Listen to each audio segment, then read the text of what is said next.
தேட கிடைக்காத தெள்ளமுதாய் தேமதுர கீத இசையாய் தேன்பாகும் தினைமாவும் இணைந்ததொரு தெவிட்டாத சோய்விருந்தாய் திக்கற்ற மக்களுக்கு திசை காட்டு நில ஒளியாய் வாய்த்திட்ட நற்பேறு வாராது வந்த மாமணி வகுப்பு வாரி விகிதாச்சாரம் பிற்பட்டோர் வாழ்வுக்கு ஒரு வரப்பிரசாதம். வந்ததை தொலைப்போமா, வஞ்சக வலதனில் வீழ்வோமா, வெந்ததை தின்று வாயில் வந்ததை உளரும் மனிதர் தகுதி திறமை என எழுதி பேசி நயமாக நெஞ்சை கலக்கின்றார். வாயில் வந்ததை உளரும் மனிதர் தகுதி திறமை என எழுதி பேசி நயமாக நெஞ்சை கலக்கின்றார். நாட்டு மக்கள் உள்ளத்தை குழப்புகின்றார். அழகாக முடிச்சவிழ்த்தால் விடுவார் உண்டோ என பாவேந்தன் கேட்டதைத்தான் நானும் கேட்கின்றேன். அழகாக முடிச்சவிழ்த்தால் விடுவார் உண்டோ?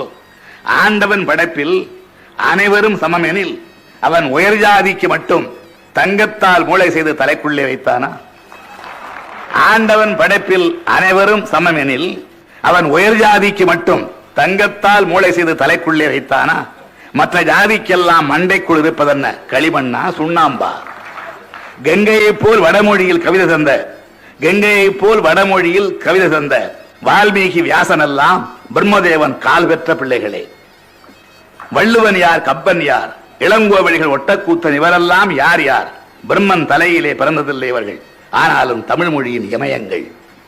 43 ஆண்டுகளாய் நாம் பெற்ற சுதந்திரத்தில் தகுதிக்கும் திறமைக்கும் தரப்பட்ட வாய்ப்புகளால் கிழித்ததென்ன தைத்ததென்ன?